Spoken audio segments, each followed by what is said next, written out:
À tous, très content de vous retrouver aujourd'hui. Si vous cherchez à placer votre épargne sur les marchés en bourse, vous tombez sur la bonne vidéo. Tout simplement, on va parler de l'investissement en bourse et en ETF au travers de 5 chapitres. Ici, il s'agira de la version courte de ce guide d'investissement puisqu'il y a quelques jours, j'ai publié une version un peu plus longue de 2 heures que je vous invite bien évidemment à aller regarder. Premièrement, donc, on va parler de l'intérêt d'investir en bourse et quelle est la performance donc des indices boursiers. Premièrement, vous vous en doutez, en fait, l'intérêt d'investir, c'est tout simplement de se protéger contre l'inflation. En 2022, on était autour de 5,2%. En 2023, c'est pareil, on était autour de 5%. Et en 2024, l'inflation est redescendue à 2%. Ce qui fait que, au final, en l'espace de 3 ans, les prix ont quand même augmenté d'environ 12-13%, ce qui est quand même assez significatif, puisque le livret A, en fait, lui n'a pas du tout suivi ses taux d'intérêt. Donc, en termes de rendement net, votre épargne a perdu de l'argent si elle n'était pas placée ailleurs que sur un livret A. De ce point de vue-là, en fait, même les fonds euros, ce que vous retrouvez en gros dans les assurances vie, ne suivent absolument pas le taux d'inflation, puisque on est redescendu autour de 2,5%. Et en 2022 et 2023, lorsque, on le rappelle, l'inflation était un peu supérieure, les fonds euros n'ont pas non plus suivi ce rythme-là. Donc, tout simplement, l'intérêt d'investir en bourse, vous le connaissez, c'est de se protéger de l'inflation et de créer un capital à long terme. Au niveau de la performance, qu'est-ce qu'on peut attendre des marchés actions ? On va regarder premièrement les États-Unis et ensuite le marché français. Aux États-Unis, donc, l'indice le plus connu, c'est le S&P 500. C'est un indice qui regroupe les 500 plus grosses entreprises américaines. Au global, donc, en fonction des périodes que vous prenez, si on prend par exemple les 100 dernières années, on a une performance d'environ 10% et demi et une performance nette d'inflation, donc en retirant l'inflation tout simplement, de 7,5% environ. Ça dépend des périodes, hein, on est autour de 7% et demi. Donc c'est quand même assez significatif. Maintenant, sur le marché français, on a quand même beaucoup moins de données. Maintenant, ce qu'on peut remarquer, c'est que depuis la création du CAC 40, l'indice phare de la cote américaine, on a eu une performance d'environ 11% par an. Néanmoins, ce qu'il faut comprendre, c'est que la période en fait qui a été choisie pour le calcul a été hyper favorable et que globalement, en fait, le CAC 40 a une performance légèrement inférieure aux États-Unis. Sur les 10 dernières années, par exemple, on a été autour de 7-8% par an, alors qu'aux États-Unis, c'était plutôt du 12-13% par an. Donc vous voyez bien qu'il y a quand même un certain gap de performance. Et en tant qu'investisseur, on le verra un peu plus tard dans la vidéo, c'est quand même un peu plus intéressant d'être diversifié plutôt que d'être exposé uniquement aux actions françaises. Donc ce qu'on note, c'est environ une performance de 7% par an net d'inflation des marchés actions. Maintenant que l'on connaît la performance des actions à long terme, ce qu'on peut faire, c'est une simulation. Imaginons que vous décidiez de mettre 10 000 € directement après cette vidéo dans la bourse et que chaque mois pendant 30 ans, vous décidiez de mettre environ 10% de votre salaire, si on prend par exemple le cas du salaire médian en France qui est de 2 000 €. Donc vous mettez 200 € par mois en bourse à un taux d'intérêt de 7% net d'inflation, donc c'est vraiment l'argent qui sera utilisable dans 30 ans. Et sur une période de 30 ans, donc, vous arrivez à un capital de 310 000 $. Avec ces 310 000 € là, l'intérêt, c'est pas de vous dire que vous pouvez être riche en investissant en bourse, c'est tout simplement que avec un effort d'épargne mensuel, une discipline et un horizon de temps long terme, vous pouvez quand même arriver à vous construire un capital qui dépendra bien évidemment de vos investissements, de votre capacité d'épargne, mais que si vous visez un horizon de temps long terme, vous pouvez quand même vous créer un capital pour votre retraite, pour un apport en immobilier, etc., etc. Maintenant que l'on connaît la force des intérêts composés et de la bourse sur le long terme, comment réaliser cette performance? Tout simplement, vous avez deux options, soit les ETF, soit les actions individuelles. On va commencer par les ETF. Qu'est-ce que c'est? C'est tout simplement un produit financier qui va répliquer la performance des indices. Un produit financier, ça peut faire peur, mais c'est tout simplement un produit qui est commercialisé. Le but de l'ETF, c'est donc d'être diversifié avec un seul produit sur une centaine d'actions et également différents pays. En parallèle du CAC 40 et du S&P 500, vous avez également une multitude d'indices. Le plus connu de ces indices-là, c'est le MSCI World. C'est un indice qui vous permet d'être investi en fait sur globalement tous les pays développés du monde, principalement les États-Unis, avec 3/4 en fait de l'indice qui sont sur les États-Unis et le reste après sur l'Europe, le Japon, l'Australie et le Canada. Et c'est un indice donc qui est un peu plus diversifié que le CAC 40 qui est seulement sur la France et que les États-Unis où vous avez donc que des entreprises américaines. Ça, c'est un indice qui est assez connu des investisseurs. Maintenant que l'on a vu les principaux indices que suivent les ETF, à quoi sert d'investir en ETF? Tout simplement parce que, on l'a vu, ça vous permet d'être diversifié globalement en un seul clic. Et deuxièmement, parce que sur le long terme, les gérants de fonds actifs, que vous avez donc principalement de vos assurances vie, ont énormément de mal à faire mieux que les indices. Alors pourquoi est-ce qu'on paierait des frais en plus pour au final faire moins que les indices? Ici, sur par exemple, 10 dernières années, 85% des fonds professionnels, des fonds actifs, n'ont pas fait mieux que leur indice. Et en plus de ça, il faut savoir que vous allez payer des frais qui sont en général entre 1 et 2% par an, ce qui est quand même assez important, surtout que vous faites moins que les indices. Au niveau des frais des ETF, c'est recommandé de ne pas dépasser les 0,4-0,5% par an. Pourquoi? Parce que maintenant, on a de nombreux ETF qui ont des frais extrêmement faibles et donc ce serait dommage en fait de payer beaucoup plus de frais que ce qui n'est nécessaire. Ici, pour le CAC 40 par exemple, on voit qu'on a environ 0,25% de frais qui sont prélevés annuellement, ce qui est tout à fait raisonnable. Maintenant que l'on a regardé les frais, le deuxième élément important à choisir, c'est est-ce que vous voulez que l'ETF vous reverse des dividendes directement ou alors réinvestisse les dividendes dans le fonds lui-même, ce qui fait en fait croître le prix de l'ETF encore plus rapidement. Comment on peut le savoir? Tout simplement dans le titre, le titre de l'ETF. Ici, vous voyez qu'à la fin, ça se termine par DIST, ça veut dire que l'ETF est distribuant, il va distribuer les dividendes plutôt que de les réinvestir. Et dans le cas d'un ETF qui réinvestit, vous aurez souvent la mention AC pour accumulant. À propos de la composition des indices, on va regarder rapidement sur le S&P 500 par exemple, donc l'indice américain, quelles sont les principales capitalisations, les principales positions. Et vous remarquez qu'en fait, globalement, dans le top 10, on a beaucoup de valeurs technologiques, les GAFAM comme vous les connaissez, mais également des valeurs comme Nvidia dans l'intelligence artificielle et les semi-conducteurs, des valeurs comme Tesla, comme Broadcom qui sont également dans les semi-conducteurs. Donc le S&P 500 et l'économie américaine est fortement tournée vers la technologie. En France, c'est pas du tout la même chose puisque on a beaucoup de valeurs du luxe. Alors ici, vous voyez la liste des 40 actions, mais c'est globalement en fait des valeurs du luxe. LVMH, Kering, Hermès, L'Oréal et également la santé avec Sanofi notamment. Donc c'est intéressant de voir qu'en fait en fonction des pays et des indices dans lesquels vous investirez, ce ne seront absolument pas les mêmes secteurs qui seront concernés. L'Europe, c'est principalement des valeurs du luxe et de la santé, alors qu'aux États-Unis, ce seront surtout des valeurs technologiques. Bon, maintenant on commence à y voir un peu plus clair. On a vu comment choisir un ETF en fonction de l'indice qu'il réplique, s'il est distribuant ou accumulant, si les frais sont trop importants ou non. La dernière chose à savoir sur les ETF et les indices, c'est qu'ils sont auto-nettoyants.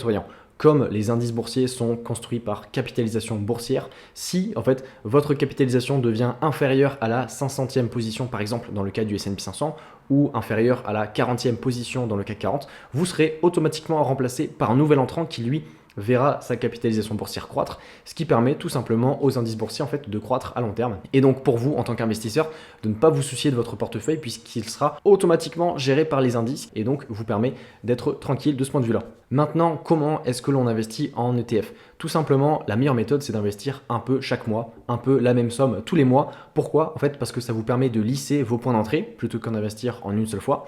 Si vous avez investi par exemple en une seule fois juste avant le Covid, eh bien, vous auriez perdu une grosse somme d'argent temporairement. Après, ça aurait remonté. Mais l'idée, c'est de dire qu'en investissement un peu chaque mois, vous n'attendez pas le prochain crack pour investir et donc vous n'avez pas un coup d'opportunité à attendre la prochaine baisse. Vous investissez tout simplement dans les meilleurs moments comme dans les pires, mais au final, ça vous permet de suivre la performance des indices sur le long terme. Maintenant que ce volet sur les ETF est terminé, on va passer aux actions individuelles. Le premier conseil que l'on peut donner en bourse, c'est de diversifier son portefeuille. C'est probablement la règle la plus importante à suivre. Pourquoi? Puisque le risque, très simplement, suit une exponentielle inverse. C'est-à-dire que vous n'avez pas forcément besoin d'investir dans 50 ou 60 actions pour être diversifié, mais en passant le seuil des 10 à 15 actions dans votre portefeuille, vous serez très largement diversifié et vous n'aurez pas forcément besoin d'investir plus. Par contre, avoir un minimum de 10 actions en tant que débutant, c'est vraiment un grand minimum. Donc voilà, un portefeuille de 10 à 15 actions, c'est essentiel pour être diversifié et ne pas être non plus surdiversifié pour profiter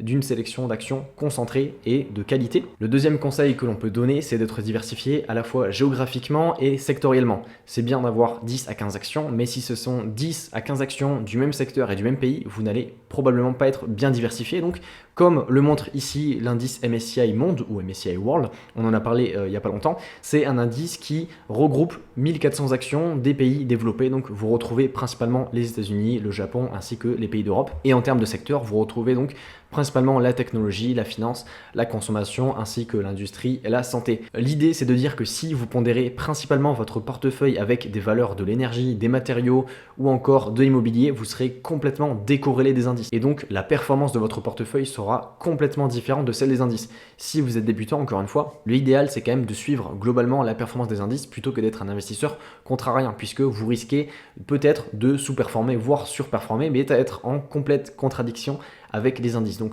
premièrement, pensez à suivre globalement l'évolution du marché, donc à avoir des États-Unis dans votre portefeuille et à être quand même bien diversifié au niveau des secteurs.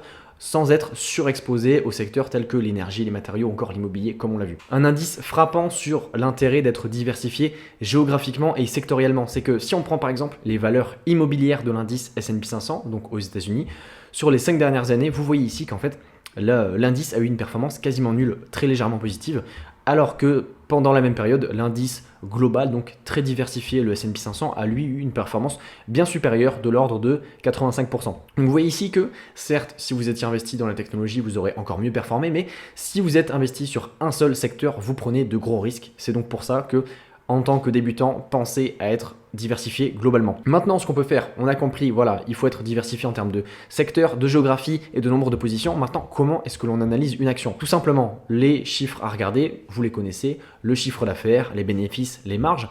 Comment est-ce qu'on y accède? Vous avez plusieurs screeners, c'est-à-dire un site qui regroupe les informations financières. Vous avez également Zone Bourse par exemple, qui est un site gratuit. Vous avez Morning également. Je précise que je ne suis pas sponsorisé par ces sites-là, je ne touche absolument aucune commission, mais ce sont des sites qui sont quand même assez bien faits pour suivre les principales indications financières. Rappelez-vous, qu'est-ce qui crée la performance des indices? C'est la croissance des bénéfices à long terme. Qu'est-ce que l'on souhaite nous en tant qu'actionnaires? C'est donc investir dans des entreprises qui ont une croissance des bénéfices saine à long terme, donc une croissance assez importante et régulière, sans trop de volatilité. Donc vous voyez ici, vous avez toutes les informations, vous avez la ligne du chiffre d'affaires, la ligne du résultat net, et entre les deux, ce sont des résultats intermédiaires qu'il faudra approfondir par vous-même en faisant la lecture de rapports comptables. Maintenant que l'on a regardé la croissance des bénéfices et du chiffre d'affaires, ce qu'il faut regarder, c'est également la dette des entreprises. Est-ce que l'entreprise a beaucoup de dettes? Est-ce que l'entreprise peut rembourser facilement sa dette avec son résultat net, avec ses flux de trésorerie? C'est un élément à regarder. Quand vous avez beaucoup de dettes, il faut un jour la rembourser. Si le taux d'intérêt monte, ça va impacter votre résultat. Donc la dette, c'est quand même un chiffre important à regarder.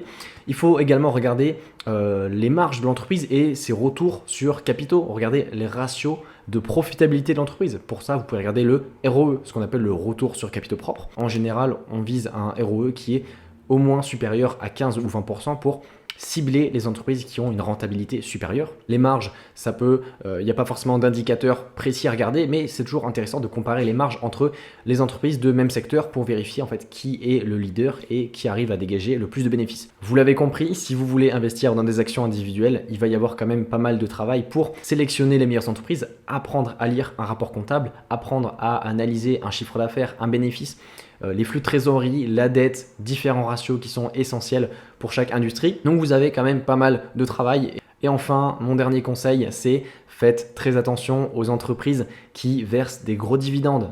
Par exemple, Orange.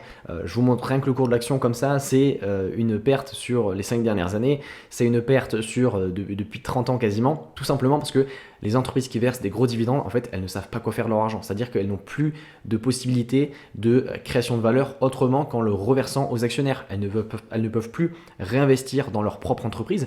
Elles ne peuvent plus réinvestir dans d'autres entreprises en faisant des acquisitions. Donc cet argent-là, cet excès, elles le redonnent aux actionnaires via des dividendes. Sauf que, attention, le dividende, c'est pas magique. Le dividende est toujours détaché du cours de l'action. C'est-à-dire que si Orange verse un dividende de 1 euro par an, le dividende sera toujours détaché du cours de l'action. C'est-à-dire que si là, elle verse un dividende au cours de 10,16 €, le lendemain, lorsqu'elle aura versé le dividende, le cours passera à 9,16 €. En réalité, le versement du dividende est un peu plus compliqué que ça. Donc si vous avez des questions, n'hésitez pas, je vous le poserai en commentaire. Mais ce qu'il faut comprendre, c'est que le dividende est toujours détaché du cours de l'action. Donc faites vraiment attention avec ces entreprises-là qui ont des gros dividendes, car souvent, le cours de l'action est en baisse et c'est des entreprises qui ne créent pas de richesse pour les actionnaires. Maintenant, on va s'intéresser à la fiscalité des différents comptes d'épargne. On a principalement 2 comptes pour investir en bourse. Le plan d'épargne en action, que l'on appelle également PEA, qui est globalement dans toutes les banques, même les banques en ligne, et le compte titre, donc le compte titre ordinaire, ce qu'on appelle également le CTO, qui est également dans toutes les banques ainsi que les banques en ligne. Idéalement, donc, le PEA, vous voyez que la fiscalité est quand même très intéressante. Pourquoi? Puisque lorsque vous ne sortez pas l'argent du compte, c'est-à-dire que quand tout reste dans le compte, si vous faites des plus-values, celles-ci seront imposées à 0%, alors que les plus-values dans le compte titre, même si l'argent reste dans le compte, elles seront directement imposées à 30%. Maintenant, si l'on veut sortir les fonds du compte, ce qui se passe sur le PEA, c'est que avant les 5 ans, en fait, vous allez payer 30%, soit 17,2% de prélèvements sociaux et 12,8% d'impôt sur le revenu.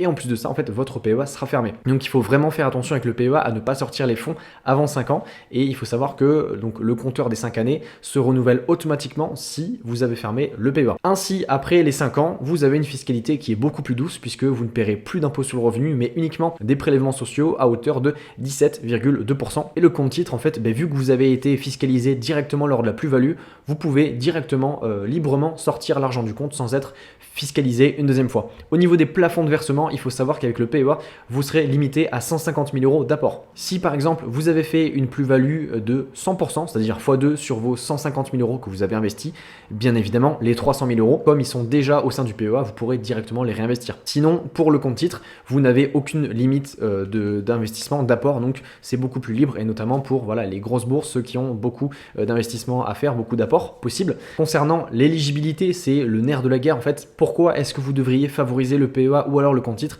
Et bien tout simplement, si vous souhaitez rester dans des actions françaises, allemandes ou alors des pays de l'Union européenne, vous pouvez rester tout simplement sur le PEA et profiter de l'avantage fiscal. Maintenant, c'est vrai que en tant qu'investisseur, en restant dans les entreprises de l'Union européenne, vous allez vite être limité, et c'est pour ça que je vous invite, même si vous avez un PEA, à ouvrir un compte titre également pour profiter notamment de la dynamique et de la croissance du marché américain qui est à long terme, on l'a vu, beaucoup plus intéressant. Donc PEA, vous êtes quand même assez rapidement limité, c'est pour ça que c'est intéressant d'avoir les deux. Et enfin, la transmission, concernant le PEA, vous n'avez pas de donations qui sont possibles, alors que pour le compte titre, vous le voyez, voilà, juste ici, vous avez une donation qui est possible, si vous voulez le léguer par exemple à votre enfant, et en plus de ça, si vous faites des plus-values, c'est exonéré. Donc voilà, pour une fois, le système fiscal français nous fait un cadeau, donc il faut en profiter. Et enfin, les frais, le PEA, en fait, depuis la loi Pacte qui est sortie en 2019, tous les frais sont plafonnés à 0,5%. C'est-à-dire que si vous investissez 100 euros dans Total, vous paierez que 50 centimes de frais. C'est plafonné, donc vous ne pourrez pas payer plus. Et le compte titre, en fait, ça va dépendre. Ça va dépendre des offres, des courtiers, puisqu'il n'y a pas de réglementation. Mais au niveau des meilleurs courtiers, on est souvent entre 30 cents, donc 30 centimes, et 1 dollar. Voilà, quelque chose comme ça. Ce qui veut dire que si vous faites des tout petits investissements, ça va être assez important. Mais dès lors que vous dépasserez les 100 ou 200 dollars d'investissement, vous verrez que les frais, au final, sont rapidement ridicules. Maintenant, l'intérêt du PEA, c'est tout simplement d'y investir via des ETF, puisque les ETF, grâce à la réplication synthétique, sont souvent disponibles au PEA. Et concernant l'éligibilité donc des ETF sur le PEA, vous le voyez directement ici sur la fiche Boursorama des ETF, puisque voilà, c'est toujours écrit éligibilité PEA. Et je vous invite donc à privilégier le PEA comme enveloppe pour investir en ETF. Pourquoi? Tout simplement pour les raisons que l'on a vues, puisque l'on n'est absolument pas fiscalisé. Maintenant, comment choisir votre courtier? Premièrement, il faut regarder si vous voulez investir dans un PEA ou dans un compte titre. Le PEA, vous avez 4 critères à regarder. Le premier, c'est est-ce que vous pouvez en avoir un dans votre banque? Comme ça vous permet d'avoir tout, de centraliser tout au même endroit. C'est quand même beaucoup plus rapide pour faire des versements intra-banque plutôt que de faire un versement, par exemple, de Boursorama vers Hello Bank, vers le CIC. C'est quand même une perte de temps. Donc le premier, regardez si vous avez un PEA au sein de votre banque. Le deuxième, regardez la qualité des SAV. Regardez notamment les notations des différents courtiers sur les sites internet, les forums, pour avoir un meilleur SAV. Quand vous avez quand même des sommes d'argent assez importantes, 50, 100 000, 200 000 euros, ça peut être assez rassurant d'avoir un SAV rapide et de qualité. Concernant les frais, ça peut être important de regarder les frais, notamment les frais de garde. Vu qu'avec la loi Pacte, vous n'avez plus de différence de frais de transaction, ça, vous n'avez pas besoin de le regarder. Par contre, les frais de garde, ça peut être assez important. Sur les banques en ligne, généralement, vous n'avez plus aucun frais de garde. Par contre, dans les banques encore physiques, notamment tout ce qui peut être Crédit Agricole, BNP, parfois sur certains PEA, vous allez payer des frais de garde, donc faites attention à ça. C'est toujours des frais et souvent des frais cachés qui ne sont pas forcément annoncés. Et le dernier, c'est notamment le plus important, c'est de regarder l'éligibilité des PEA à certaines actions. Ce qu'il faut savoir, c'est qu'en fait, la majorité des PEA ne vous autorisent pas à accéder au marché nordique, notamment la Suède, alors qu'ils sont éligibles au PEA. Mais juste, en fait, certaines banques n'offrent pas la possibilité d'investir dans ces sociétés-là, alors que les marchés nordiques regorgent de belles valeurs, de belles qualités, de belles entreprises. Donc ça peut être intéressant de s'y exposer également. Et il faut faire attention et à demander la liste d'éligibilité des actions à votre courtier pour savoir au final lequel choisir. Maintenant, on va passer au compte titre. Qu'est-ce qu'il faut regarder pour choisir un compte titre? Pareil, vous pouvez regarder l'éligibilité des valeurs. Alors en général, vous avez quand même beaucoup plus de valeur et moins de disparité entre chaque courtier, mais ça peut être intéressant. Par exemple, Trade Republic, un courtier qui est assez à la mode en ce moment, n'offre pas un accès assez large à certaines valeurs. Donc vous pouvez rapidement être déçu et de ne pas pouvoir investir sur certaines valeurs sur Trade Republic, alors que certains courtiers comme par exemple Interactive Broker vous offre la plus grande et la plus vaste possibilité de choix d'actions. Maintenant, ce qu'on peut regarder, c'est également les frais sur chaque courtier. Sur Interactive Broker, encore une fois, vous payez 30 centimes de frais, alors que sur d'autres courtiers, par exemple de Giro, vous pouvez monter jusqu'à 2 euros par frais. Donc ça va quand même avoir un impact, notamment si vous avez uniquement des petites positions. Donc faites attention à ça.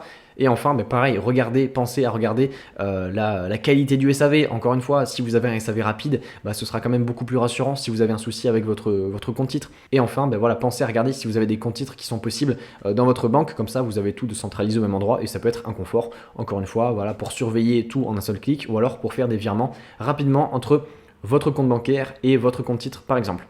La vidéo touchant bientôt à sa fin, je vous propose maintenant de vous partager quelques conseils personnels. Si vous souhaitez vous lancer en bourse et dans les actions individuelles, vous faites le choix de vous former sur l'analyse d'une entreprise, ses avantages concurrentiels, la concurrence, la valorisation, l'analyse des résultats, donc la comptabilité, le bilan, le compte de résultat. Il va y avoir quand même beaucoup de boulot, mais c'est quelque chose de passionnant, vous allez vous rendre compte très rapidement. Premièrement, les couteaux qui tombent, qu'est-ce que c'est? C'est tout simplement une entreprise qui réalise des plus bas, de plus en plus bas et qui a une tendance baissière. Ce qu'il faut savoir, c'est que statistiquement en bourse, une action en tendance baissière a plus de chances de baisser que de remonter la pente. Donc faites très attention à ces entreprises-là. Et ce qu'il faut comprendre, c'est que en fait, la tendance baissière peut durer beaucoup plus longtemps que vous ne vous sentez capable psychologiquement de rester sur cette valeur-là.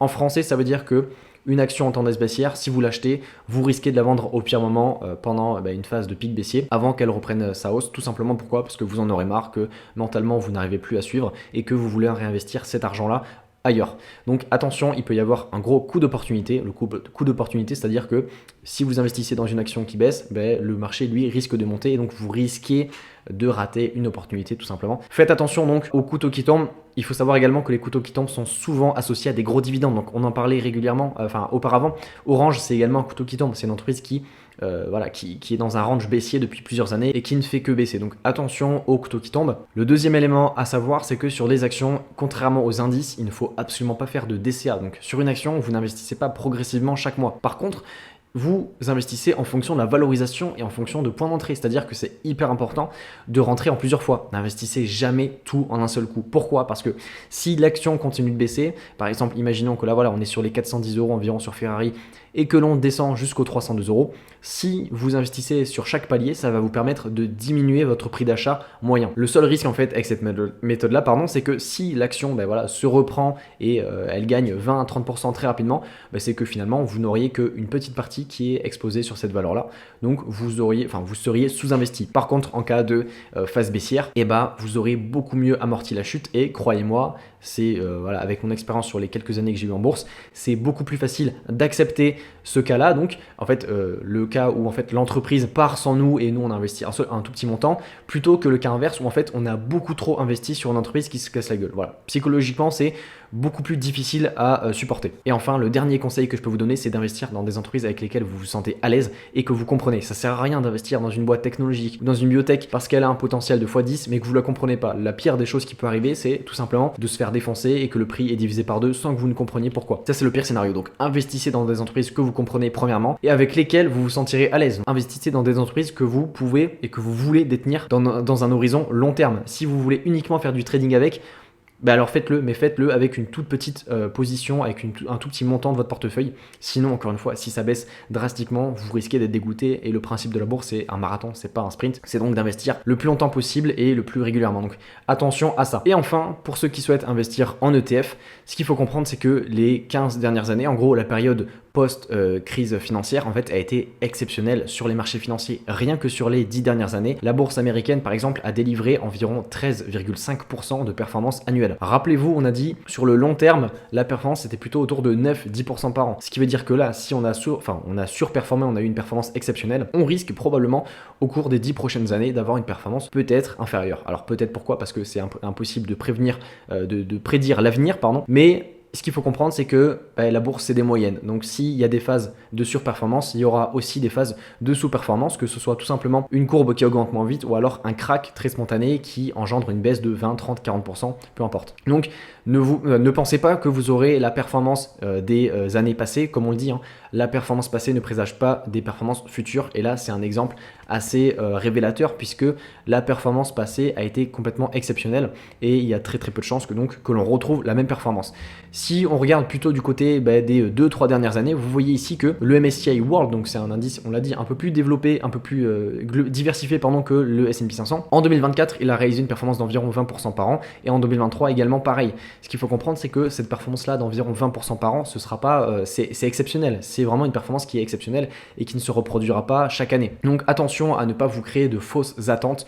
Rappelez-vous surtout que la bourse, c'est en moyenne voilà, du 8, 9, 10% par an sur un horizon long terme et en plus de ça, il faudra y retrancher l'inflation. Donc ne vous faites pas de fausses idées, ne vous dites pas que vous doublerez votre capital dans 5 ans, parce qu'il y a au final assez peu de chances que ça arrive. Gardez les pieds sur terre et dites-vous que la bourse, c'est surtout un placement de long terme. Je pense qu'on a fini pour cette vidéo. Voilà, on doit déjà être à 30-40 minutes de vidéo. Si ça vous a plu, n'hésitez pas voilà, à me le manifester dans les commentaires. Si vous avez des questions également, n'hésitez pas. Hein, voilà, je suis là pour répondre. J'ai fait une vidéo volontairement courte pour pas que ce soit saoulant et que ce soit accessible quand même pour tout le monde. Donc n'hésitez pas voilà, à m'envoyer des commentaires si vous avez des questions. Je n'ai pas proposé également de lien d'affiliation pour que ce soit Boursorama Interactive Broker parce que je veux que ça reste une vidéo de conseil. Je veux pas que ça reste une vidéo où je gagne de la thune. Donc si éventuellement vous avez besoin de code de parrainage, voilà, n'hésitez pas en commentaire, mais je ne vous les donne pas donc directement. Maintenant, j'espère que la vidéo vous aura été utile. Je vous fais de gros bisous et je vous dis à plus. Salut!